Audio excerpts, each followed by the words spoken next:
믿음과 순종. 탄자니아의 어떤 선교사님이 자동차가 고장나서 정비소에 찾아갔답니다. 정비를 하려고 오랫동안 서 있는데 자 멀찍해서 동양 남자 두 사람이 막 끼웃끼웃하면서 거지 같은 모습으로 끼웃끼웃 그러더래요. 분명히 동양 사람 같은데. 그래서 계속 집중했답니다. 봤더니 그 사람도 멀찍이 끼웃끼웃하면서 이제 걸어오는데 그러다가 동시에 눈이 마주친 거예요. 그 사람도 자기가 동양 사람처럼 보였나 보죠. 그래서 왜 이렇게 저렇게 몰골이 저럴까, 거지 같고, 왜 저렇게 수염도 안 깎고 저렇게 막 거지 같은 모습으로 다닐까. 그 사람이 이렇게 쳐다보고 있으니까 그 사람도 쳐다보고는 와가지고 물어보더래요. 어디서 왔냐고. 물론 영어로. 어디서 왔냐고 물어보더랬어. 코리아에서 왔다고 했더니 그러냐 자기도 한국 사람이라고. 그 선교사님 말에 의하면 제발 한국 사람 아니었으면 좋겠다라는 생각을 했대요. 제발 찐따이자와 마인따이 운동화 그쪽이었으면 좋겠다 그랬대요. 근데 한국 사람이었다고 그래요. 어떻게 오셨냐고, 어떻게 여기까지 오셨냐고 물었더니 아프리카에 보석 산맥이 있다는 것을 자기들이 들었다고.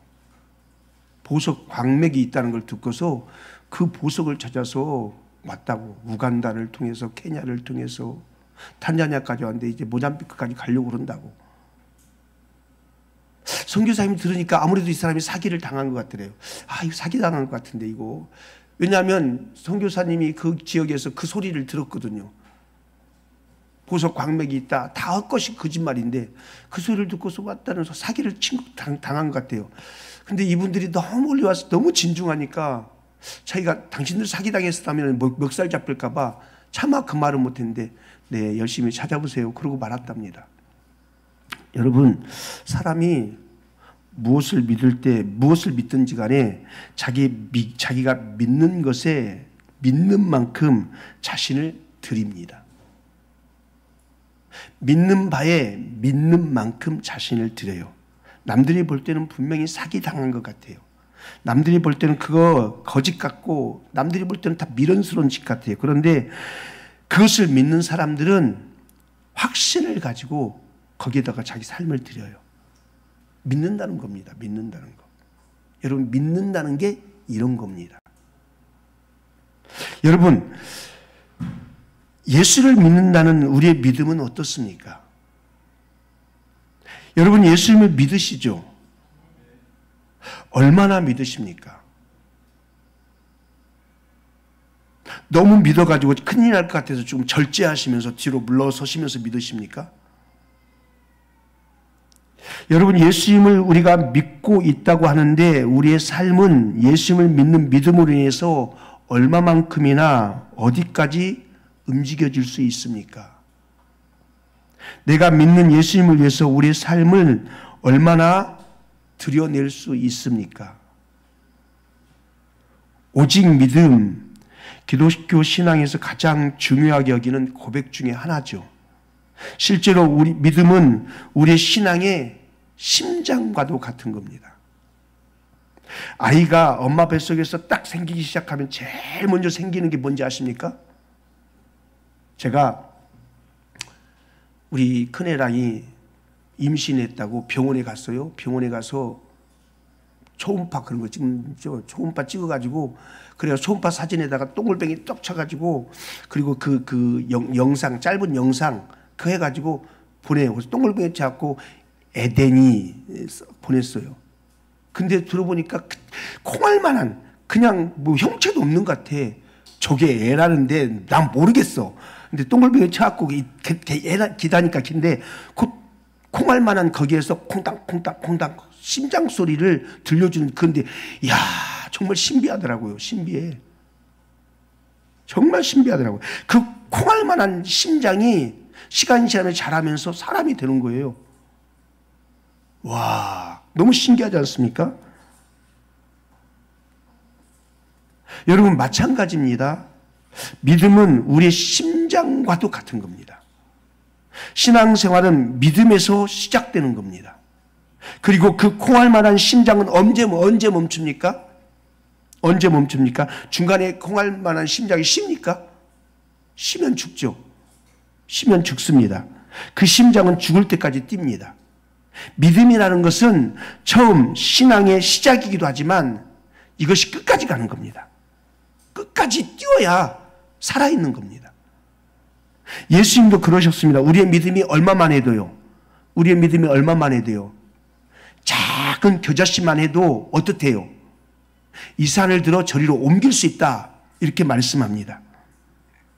그러니까 일단 믿음이 그렇게 작은 것이라 할지라도 생기기만 하면 하나님의 일이 우리의 삶 가운데 시작된다는 것입니다.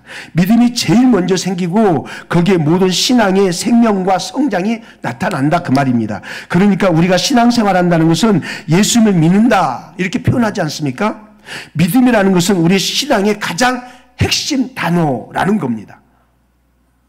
그런데 중요한 건 우리가 뭘 보고 믿음을 가졌다 그렇게 말하고 있습니까? 아마 여기 계신 분들 다 예수 믿느냐? 라고 물으면 다 믿는다고 말할 겁니다. 여러분 예수님을 믿으십니까? 다 자기가 믿는다고 그럽니다. 그런데 뭘 보고 진짜 믿는 걸 알 수 있느냐면요. 바로 방금 말씀드렸던 것처럼 그 원리처럼 그 사람이 자신을 어디에 드리느냐 그걸 보면 그 사람이 믿는지 안 믿는지를 알 수 있다는 겁니다. 왜냐하면 사람은 자기가 믿는데 자기를 드린단 말입니다. 믿는 만큼 헌신하는 말입니다. 그래서 그 사람이 자신의 삶을 어디에 드리는지 뭘 선택하는지 어떤 길을 가는지 그걸 보면 이 사람이 뭘 믿고 살아가고 있는지를 알 수 있다는 겁니다. 보물을 찾기 위해서 아프리카까지 전역을 헤매던 사람들처럼 믿으니까 그 있다는 걸 믿으니까 자기의 삶을 다 들여서 뭐 살만 들였겠으면 돈도 가지고 왔겠죠. 그걸 다 드리면서 온 모습이 막 그지도 상그지처럼 그렇게 다니면서도 그걸 찾는 겁니다. 믿으니까 거기다 자기 삶을 드리는 겁니다. 믿으면 믿을수록 그 삶은 그 믿는 바에 의해서 견인되어져 가게 되어 있습니다. 우리가 예수를 믿는다고 하는 것은 단순한 입술의 고백이나 지적 동의를 넘어서는 겁니다. 여기 계신 분들 분명히 전부 같은 고백을 적어도 입술로는 가졌다고 저는 믿습니다. 여러분 예수님은 하나님의 아들이시죠? 예수님은 나의 구원자시죠? 예수님은 나의 주인이시죠? 우리 이런 같은 고백을 적어도 이런 같은 고백을 입술로 공유하고 있습니다. 그런데 이건 말 그대로 입술에서만 끝나는 기계적인 고백이 될 수 있습니다. 믿음이 아닐 수도 있다는 말입니다. 기계적인 고백이지만 믿음이 아닐 수도 있다는 말입니다. 우리는 단순히 지적 동의를 믿음으로 동일시화할 때가 너무 많다는 말입니다. 그러나 여러분 그렇지 않습니다. 죄송한 표현이지만 우리의 고백은 오랫동안 교회를 다니면서 긴 세월 속에서 배워온 교육과 문화의 산물일 수도 있습니다.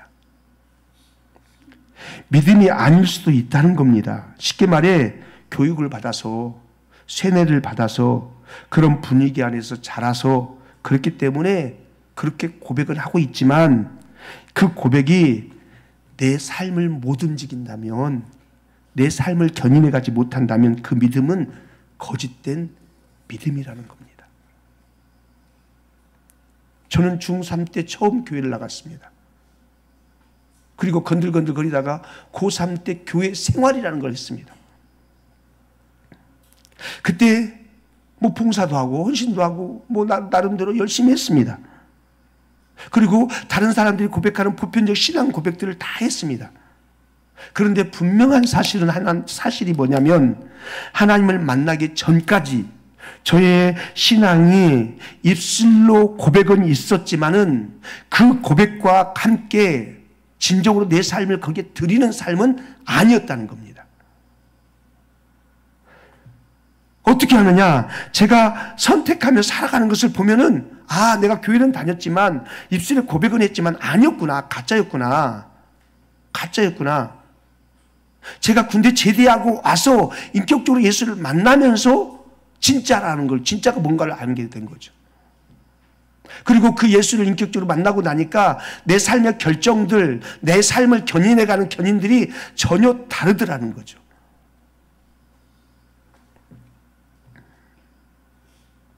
진짜 믿음은 언제 드러나느냐면 신앙 때문에 영광을 받고 박수를 받고 인정을 받는 자리면 누구나 다 갑니다. 누구나 다 가요. 그런데 언제 진짜 믿음이 드러나느냐?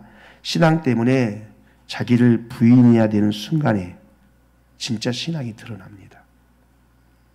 신앙 때문에 자기를 부인해야 된다는 것에 대해서 여러분 뭐 대단하게 생각할 필요는 없습니다. 신앙 때문에 경제적으로 손해를 보고 신앙 때문에 희생을 하고 신앙 때문에 즐거움을 포기하고 자존심을 내려놔야 되고 그런 현장과 대면할 때 내가 뭘 선택하느냐 그걸 보면 그게 진짜인지 아닌지 확인이 된다는 겁니다.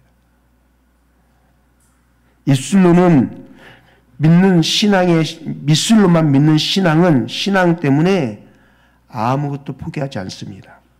아무것도 손해보지 않고 아무것도 내려놓지 않으려고 합니다. 체면 때문에 하는 척은 합니다. 목사니까 장로니까 권사니까 체면 때문에 하는 척은 해도 오래 못 갑니다. 뒤에서 딴짓합니다. 죽은 신앙입니다. 거듭나지 않은 사람은 절대로 진실하게 살아갈 수가 없습니다. 죽었기 때문에요. 껍데기밖에 없기 때문입니다. 교회는 다니지만 거듭나지 않는 사람들은 다 그렇게 살 수밖에 없습니다. 그런 신앙에 대해서 성경은 디도서 1장 16절에 그렇게 말씀합니다.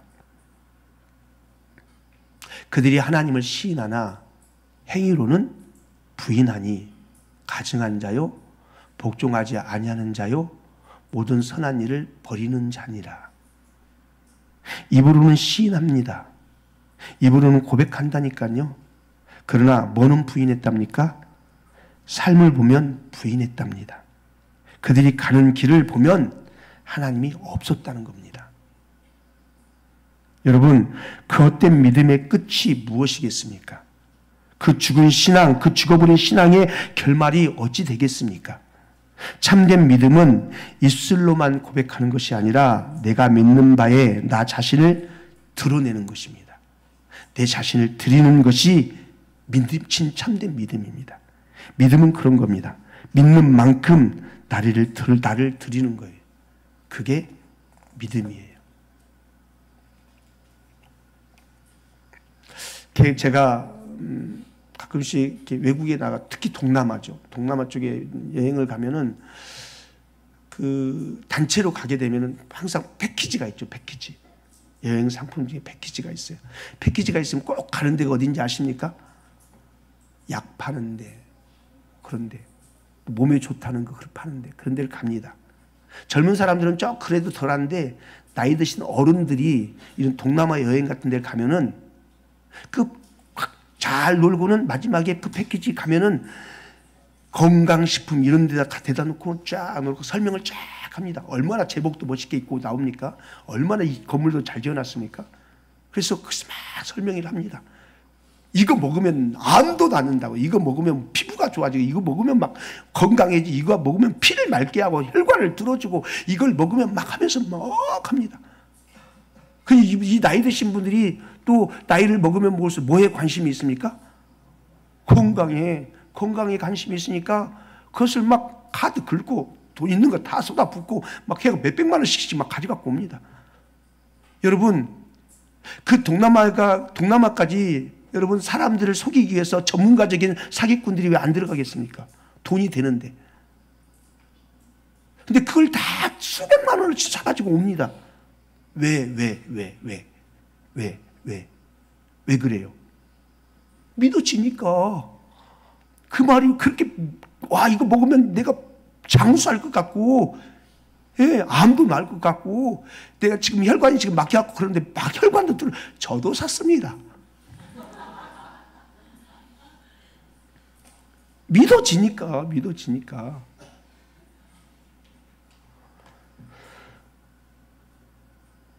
비유가 좀 우습지만 이게 믿음의 원리예요. 여러분, 믿으면 마음도 열리고 지갑도 열리는 거예요. 그러나 분명한 사실은 무엇을 믿든지 간에 나를 드렸을 때 그 믿음의 열매도 고스란히 받는 거예요. 종종 이단에 빠져서 삶이 무너진 분들을 목회하다가 듣기도 하고 만나기도 합니다. 또 주변에 어떤 동역하는 교회의 또 어떤 이야기를 들어보면 그 이단에 빠져서 그 가정 전체가 무너져 있는 그 아픈 사연들도 듣습니다. 예를 들어보면 너무 처참하고 안타깝습니다. 수십 년의 세월을 잘못된 것을 배우고 거기다 목숨을 걸어요. 얘기를 들어보면 어떻게 그럴 수 있을까? 어떻게 그럴 수 있을까? 듣다 보면 정말 뒷목을 잡을 만한 그런 이야기들이 참 많습니다. 근데 우리는 보면은 아닌데 그분들은 왜 그렇게 하겠습니까? 믿어지니까. 여러분, 진지함만 따진다면은 이단에 빠진 사람들이 훨씬 더 진지합니다. 훨씬 더. 우리보다 훨씬 더 낫습니다. 그 사람들은 진짜 진지했습니다. 누구보다 열심히 했고 모든 것을 겁니다. 신앙과 삶이 누가 일치하냐면 우리보다 그들이 훨씬 더 일치합니다. 그들이 믿는 바와 삶이 일치했으니까요. 그런데 잘못 믿은 것에 걸어놓으니까 인생의 잘못된 결과를 얻는 거죠. 여러분, 제가 좀 이렇게 행설수설 하는 것 같습니다. 그런데 믿음은 삶을 드리게 되어 있다고요. 이게 진짜 믿음이라고요. 오늘 본문 말씀은 복음을 우리에게 왜 주셨는지, 우리 믿음의 결국은 무엇으로 귀결되어야 되는지 너무나도 확실하게 우리에게 설명해 줍니다. 오늘 1절에 사도 바울은 자신의 부름심에 대해서 소개를 합니다. 예수 그리스도의 종 사도 바울은 사도로 부르심을 받아 하나님의 복음을 전하도록 택하심을 받았다. 그렇게 말합니다. 자신이 예수님의 부름을 받아서 하나님의 복음을 위해서 택하심을 받았대요. 그러면서 5절에 뭐라고 표현하느냐? 그로 말미암아 우리가 은혜와 사도의 직분을 받아 그의 이름을 위하여 모든 이방인 중에서 믿어 순종하게 하나니, 나의 부르심은 하나님의 복음을 전하는데 특별히 이방인들의 전하도록 나는 부름을 받았다. 그런데 그 이방인들의 복음을 전해서 그들로 하여금 어떻게 되도록 하느냐? 믿어서 믿는 것만이 아니라 믿어서 순종하도록 하는데 부름을 받았다라고 바울은 그렇게 말합니다.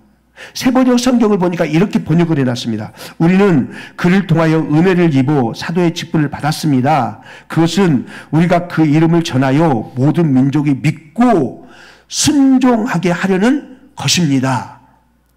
복음을 전해서 어떻게 하려고요?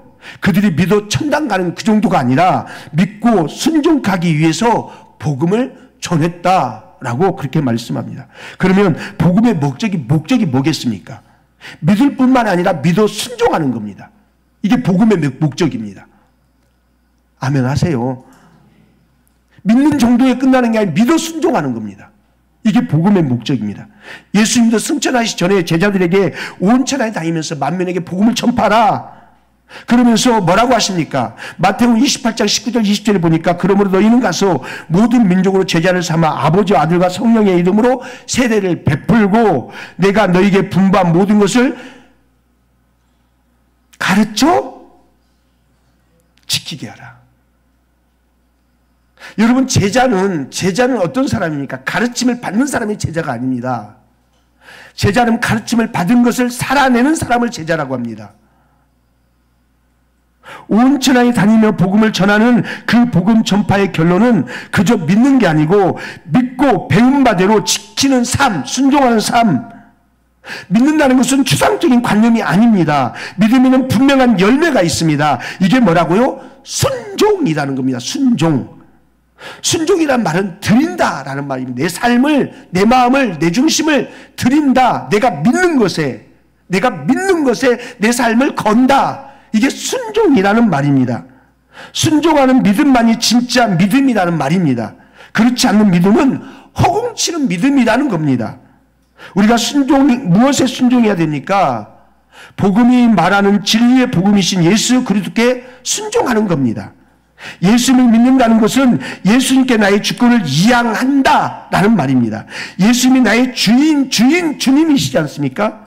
예수님이 나의 주님이시라는 건 이제 나는 누구의 소유라는 겁니까? 나는 예수님의 소유라라는 겁니다.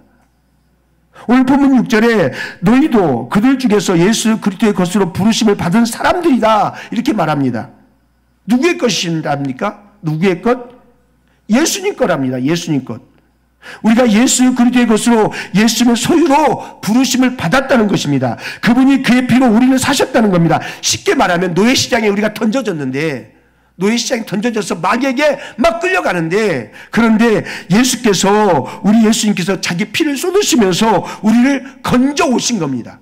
그 피값으로 그 마귀가 끌고 가는 그 노예시장에서 우리를 사서 데리고 왔다는 겁니다. 건져 오신 겁니다. 그래서 건져 오셔가지고 야 내가 이제 너 노예시장에서 건져 왔으니까 너 착하게 살아라 하면서 보낸 게 아닙니다. 보낸 게 아니고 뭐라고 말합니까? 당신의 소유로 삼았답니다. 소유로.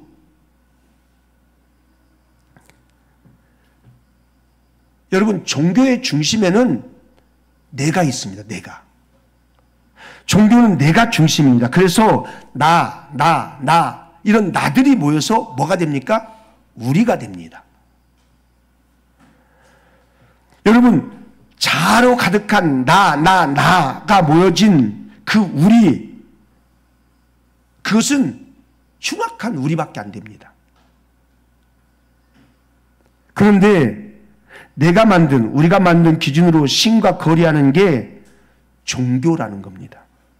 종교는 기브 앤 테이크입니다. 내가 기도한 만큼 반드시 신이 나에게 돌려줘야 됩니다. 내가 봉사의 탑을 쌓은 만큼 신도 나한테 베풀어 줘야 합니다. 내가 이만큼 했기 때문에 너도 나에게 뭔가를 줘야 된다.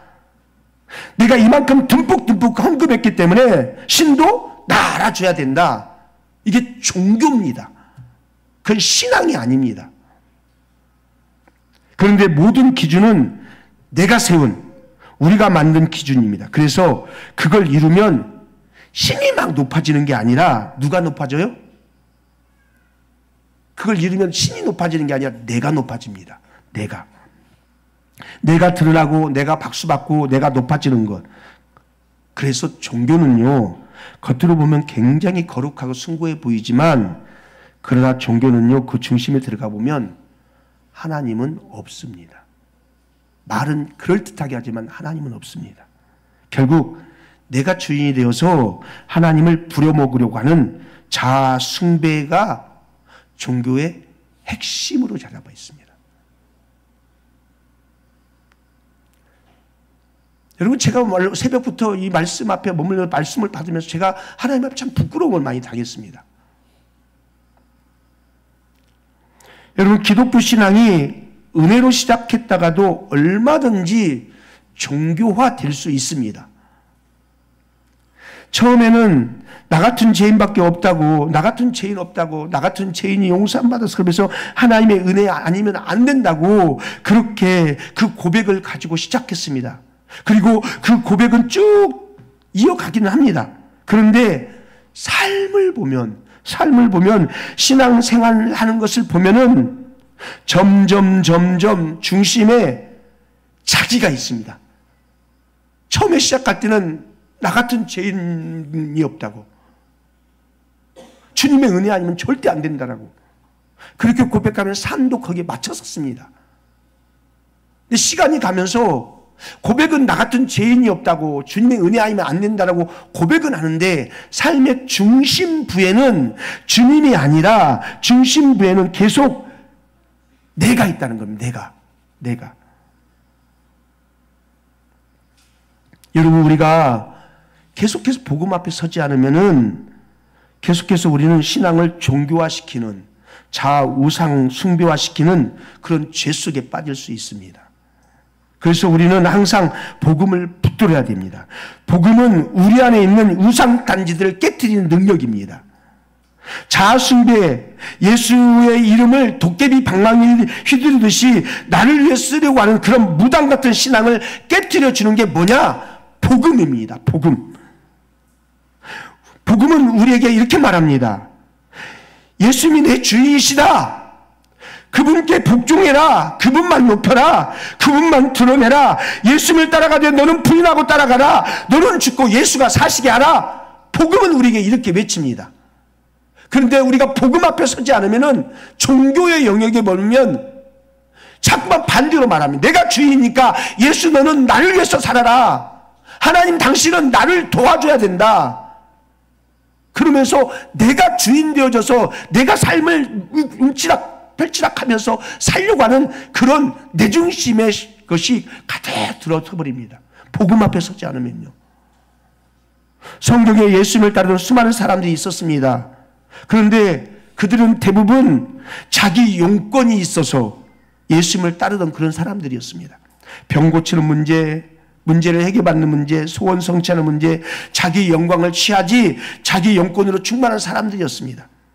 성경은 그들을 뭐라고 부르느냐? 제자라고 부르지 않습니다. 그들을 뭐라고 불렀습니까? 그렇습니다. 무리라고 불렀습니다. 마태복음 5장, 6장, 7장 이게 산상수훈입니다. 그런데 그 산상수훈의 이야기가 시작되어질 때 예수께서 무리를 보시고 어디로 올라가시냐면 5장 1절에 보니까 그렇게 말합니다. 산으로 올라가시니 제자들이 나오는지라 이런 표현을 씁니다. 그 앞에 절에 무슨 말씀이냐면 갈릴리와 데가볼리와 예루살렘과 유다와 요단강 건너편에서 수많은 무리가 따랐다. 그런데 예수께서 그 무리를 보시고 산으로 올라가셨다. 산으로 올라가시니까 무리들은 떠나가고 제자들만 예수께로 나왔다. 그때 입을 열어 가르치셨다. 산상수훈을요.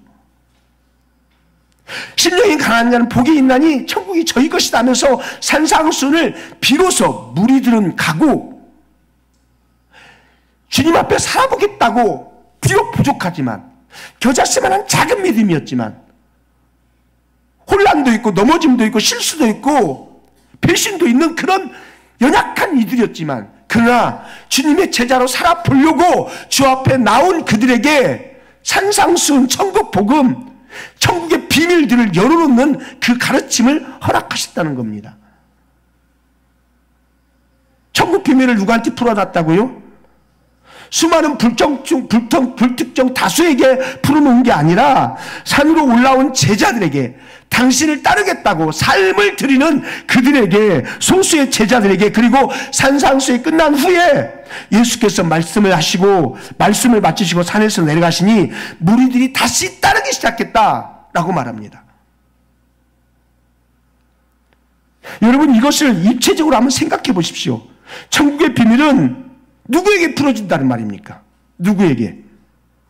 제자들에게 풀어지는 겁니다. 제자들에게. 정말 영생을 사모하고 예수님을 따라가고자 하는 그런 제자들에게만 천국의 비밀이 풀어진다는 겁니다. 여러분 무리이십니까? 제자이십니까? 무리도 예수님을 따라가고 제자도 예수님을 따라간다니까요. 무리나 제자나 예수님이 옆에 있는 건 다 똑같다니까요. 그러나 제자는 무리와 달랐습니다. 제자들은요 무리와 똑같은 선상에서 출발하지만 시간이 갈수록 무리와 다른 분류로 분류됩니다. 어떻게 분류되느냐? 무리들은 예수님 때문에 자기를 부인해야 할 때는 쉽게 말해서 손익이 갈리고 체면이 갈리고 희생이 요구되는 자리는 안 갑니다. 무리들은 안 간다니까요. 왜요? 자기가 중요하니까요. 중심에 내가 있으니까요. 그래서 분리할 것 같으면 언제든지 거리를 조절하고 계산기를 두드립니다. 그런데 재미있는 건요, 그런 무리들도 끝까지 예수님 옆에 있다니까요. 삶은 안 살 뿐이지 끝까지 예수님 옆에 있다니까요. 자기 필요를 채우기 위해서. 떠나지 않아요. 그러나 마음 다해 따르지 않아요. 처음에는 제자로 시작했지만 자꾸 무리가 되어가는 분도 계십니다. 예수님 옆에 있기는 하지만 교회는 다니지만 할 것 다 하면서 따르지 않고 무리로 머물러 있는 이들이 있습니다. 그러나 제자들은 시간이 지날수록 자신이 사라지고 예수님이 드러나기 시작합니다. 내 용건보다 예수님의 마음을 더 중요하게 여기기 시작합니다. 내 체면보다 예수님의 체면이 더 중요하고 내 유익보다 예수님의 영광이 더 중요해집니다. 제자들은 부족해도 예수님을 사랑할 줄 알고 미완성이어도 오늘도 순종할 줄 아는 사람들이 제자입니다. 또 제자들은 괴로워할 줄 아는 사람들입니다. 자꾸만 내 마음대로 살려고 하는 내 모습, 주님을 사랑하지 않는 것 같은 내 모습에 몸서리칠 줄 아는 사람들이 제자입니다. 순종하고 싶은데 자꾸만 안 되는 내 자신이 미워서 괴로워 회개할 줄 아는 사람들이 제자들입니다. 누구나 무리로 시작하지만 제자가 되는 사람들은 신앙과 삶의 중심축이 점점 나에게서 주님 쪽으로 바뀌는 사람들입니다. 신앙생활 하면서 실은 제일 위험한 사람들이 누구냐? 예배 드리고 말씀을 계속 듣는데 차라리 화라도 내면 좋겠는데 기분이라도 나쁘면 그 사람 살아있는 것일 수 있는데 내용을 꾹 찔렀는데도 꿈틀도 안 하는 사람들.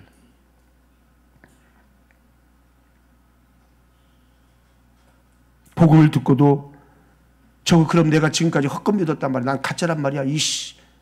이런 분노라도 일어나야 되는데 그러면 그런 사람들에게는 오히려 소망이 있습니다. 근데 누가 제일 문제냐? 아무렇지도 않은 겁니다. 아무렇지도 않은 겁니다. 아무렇지도 않고 점잖고 세련되게 끝나고 나갈 때는 은혜 받았습니다 하고 나가고 마음이 죽은 사람들입니다. 오늘 제가 돌을 맞고 싶습니다. 여러분 복음을 들으면 인생은 두 가지 반응밖에 없습니다. 하나는 예수 그리스도께 무릎을 꿇든지 예수 그리스도께 돌을 던지든지. 복음을 들은 사람들은 둘입니다. 그런데 우리는 그 둘 중에 하나도 아니지요. 구경하고 있습니다. 누가 돌 던지나 어떻게 하나 전혀 나에게는 전혀 해당되지 않는 모습으로 그냥 머물러 버리는 것. 가장 비겁하고 위험합니다. 사랑하는 여러분, 복음 앞에 제발 꿈틀이라도 하시기를 축복합니다. 말씀을 듣고 반응하시고 회개하시고 주 앞에 돌아오시기를 축원합니다. 여러분 왜 믿을수록 제자들의 신앙은 나 중심에서 주님 중심으로 바뀌었겠습니까? 복음이 우리를 위해 개입되기 때문입니다. 복음에는 능력이 있습니다. 어떤 능력이냐?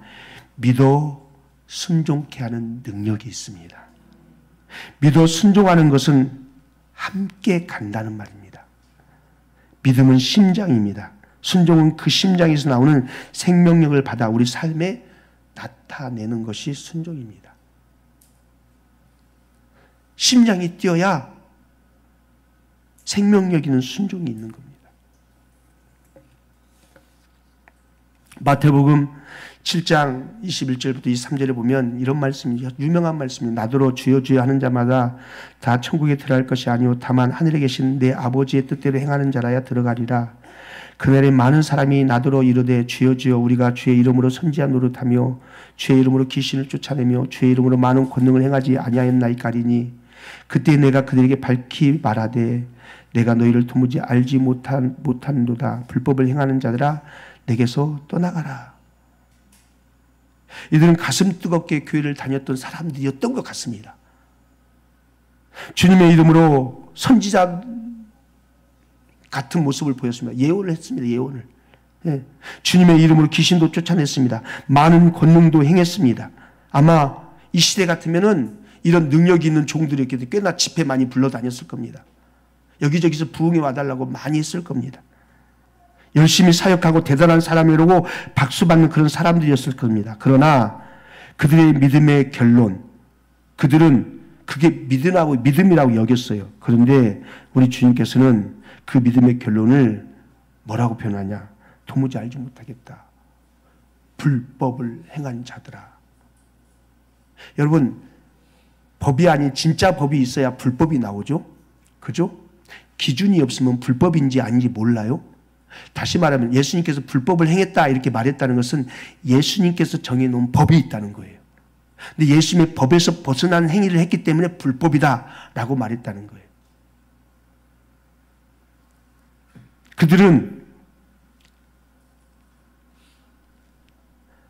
그렇게 능력을 발휘하고 했지만은 다 자기를 위해서. 예수님의 뜻 앞에 순복하는 게 아니라 예수님의 이름으로 살았지만 결국은 자기가 드러나는.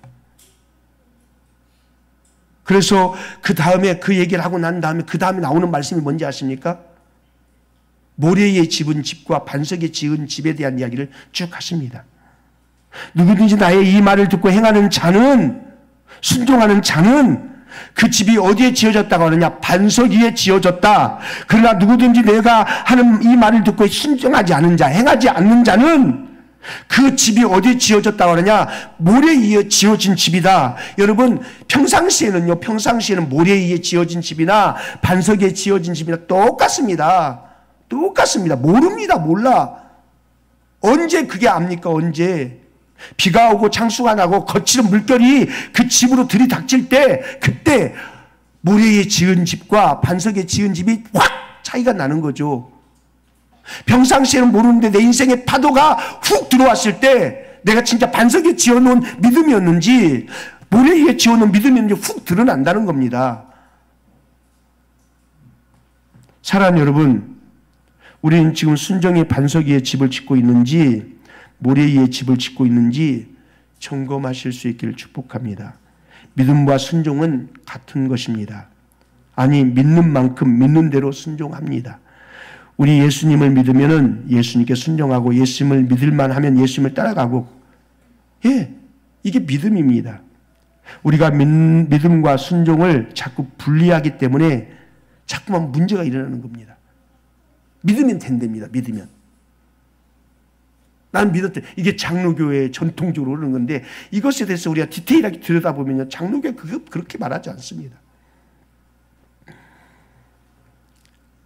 순종을 자꾸 행위라고 생각합니다. 순종을 행위 구원으로 여기는 겁니다. 아닙니다. 믿으면 순종은 자연스럽게 나오는 겁니다. 진짜 믿으면요. 그렇죠? 진짜 믿으면 내가 넘어질 수는 있죠. 순종하다가 겨자씨만한 작은 믿음이면서 순종하다가 넘어질 수는 있습니다. 그건 행위를 통해서 구원받으려고 하는 게 아닙니다.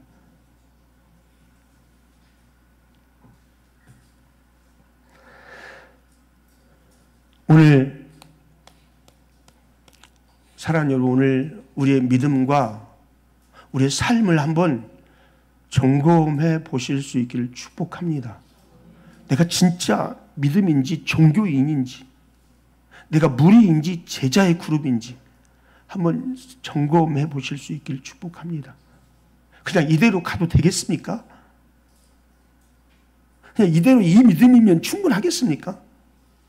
어떻습니까? 아니면 이 믿음에 브레이크를 걸어야 되는 겁니까? 혹시 브레이크가 고장나버린 자동차 아닙니까? 브레이크가 고장나서 가다가 브레이크를 밟지 못해서 결말이 그냥 사고로 결말을 내는 그런 길을 가는 건 아닙니까? 여러분, 기분이 나쁘실 수 있기를 축복합니다. 화가 날 수 있기를 축복합니다. 이씨 하면서 오늘 헌금 하나도 안 하고 집에 가시기를 축복합니다. 그런 분노라도 일어나야 됩니다. 그래야 내 신앙이 진짜 어떤 색깔인지 알 수 있습니다. 물이면 물, 술이면 술, 이게 아니라요. 복음밖에 없습니다. 복음. 우리가 여기 나와 앉아있는 이유가 복음의 사람이 되기 위해서, 복음에 물들여지고 복음에 변화되어지고 복음에 내 생명력이 열려지고 복음으로 내 삶을 유지해 나가고 복음으로 내 삶을 번복이 되게 하고, 그러기 위해서 여기 나온 거 아니에요. 저도 그렇고요. 저도 나의 조그만 유익 때문에 주님을 따르는 것에 나를 드리지 못한다면 진짜 그게 믿음인가 한번 점검하실 수 있기를 축복합니다. 할렐루야. 오늘 저도 이 말씀을 들고 서면서 주 앞에서 엄청나게 혼났기 때문에 저도 사실 말씀을 전하면서도 힘듭니다. 하지만 여러분, 우리 힘들어야 됩니다.